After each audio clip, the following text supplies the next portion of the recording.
اگر یہ سارے لوگ جو ناموس رسالت کے لیے روڈ پر آئے یا عملی اقدامات کرنے کے لیے آئے اور ان کو شہد مارے جائیں اور ان پر گولیاں برسائی جائیں، تو کیا کفر سے آپ توقع رکھتے ہیں کہ وہ ناموس رسالت پر پیغام دیں گے؟ وہ آپ کی بات سنیں گے، وہ کہیں گے اچھا ہے یہ تو آپس میں لڑ رہے ہیں۔ جب ہم نکلے فرانس کے خلاف تو تکلیف ان کو ہو، اب ہم بھارت کے خلاف نکلے تو ہمیں شہد مارے جائیں یا رستے روکے جائیں، تو اس کا مطلب کیا ہے کہ یہ کس کے ایجنٹ ہے؟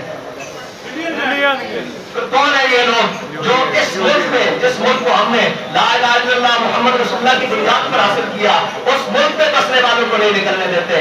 یہ حقائق ہیں، ان سے آنکھیں بند نہیں کی جا سکتی جب تک یہ حقائق درست نہیں ہوتے، یہ چیزیں درست نہیں ہو سکتی۔ ہمارے نعرے، ہماری ساری چیزیں جذبہ بڑھانے کے لیے تو ہو سکتے ہیں، عملاً اقدامات کے لیے نہیں ہو سکتے۔ عملاً اقدامات کے لیے یہ کہ ایک بار سر کے نیچے ہاتھ رکھ کے سوچنا تو صحیح، ہم کس ملک پہ بستے ہیں، کس جگہ پر بستے ہیں کہ جس کے ذمہ داران کی ابھی کان پر کوئی جھوٹ بھی نہیں رہے گی۔ اور جناب عرب ممالک نے بات کی تو آپ دیکھ داخ کر بات کرتے ہیں کہ ناموس رسالت پر بات کیسے کرنی ہے، دائیں بائیں کا ماحول۔ اور آپ یہ جو جاتے ہیں جی ہم اقوام متحدہ میں، اقوام متحدہ تو چوروں کا ٹولہ ہے، وہ کہتا ہے تو مسلمانوں کی اس بھیڑ کو قابو کر دے، میں مسلمانوں کی اس بھیڑ کو قابو کر لوں گا۔ کبھی غیروں نے بھی اپنے گھر کے مسئلے حل کیے ہیں۔ اقبال کہتا ہے فریاد سے افرنگو دل آویزی افرنگ، فریاد سے شیرینی و پرویزی افرنگ، عالم حماس ویرانہ چنگیزی حرم، باز بات آمیر جہاں خیز، اصحاب گراں خیز۔ اقبال کہتا ہے تجھے ان کفن چوروں سے امید ہے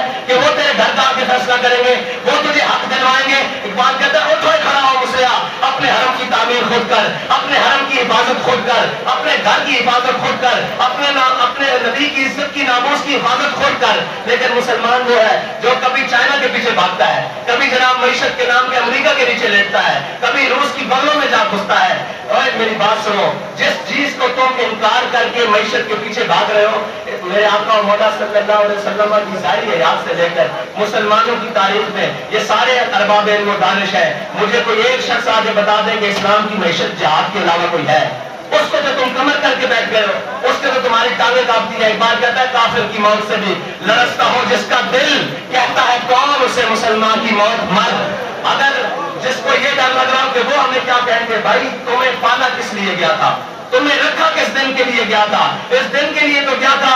یہ قوم اور یہ جو ملت ہے نا، اس میں بڑا دبدبہ ہے، بڑا دم خم ہے، بڑی باتیں ہیں اور بڑی جرت ہے۔ لیکن ایک بات ہے، جب یہ اپنے ذمہ داروں کا انتخاب کرنے لگتی ہے نا تو یہ کمزور ہو جاتی ہے، یہ تزلزل کا شکار ہو جاتی ہے۔ اگر ہم اپنے ذمہ داروں کا انتخاب صحیح کریں تو ہمیں یہ ضرورت نہ پڑے، ہمیں تو وہ خود آ کر کہیں کہ بھائی ہم نے اس سطح پر بات کر دی ہے، اب مودی کیا اس کے باپ کی بھی ضرورت نہیں، اس کی ترجمان کی اتنی ضرورت ہو کہ وہ ہمارے آقا مولا صلی اللہ علیہ وسلم کے بارے میں بات کرے۔ اور مودی وہ گائے کا موتر پینے والے، سیدھی بات ہے، ہم کہتے ہیں سریام کہ وہ گائے کا موتر پینے والے، اس کی ضرورت کہ وہ یاسین ملک جیسے ہور کو جناب پابند سراسل کرے۔ اس میں کمزوریاں ہماری اپنی ہے۔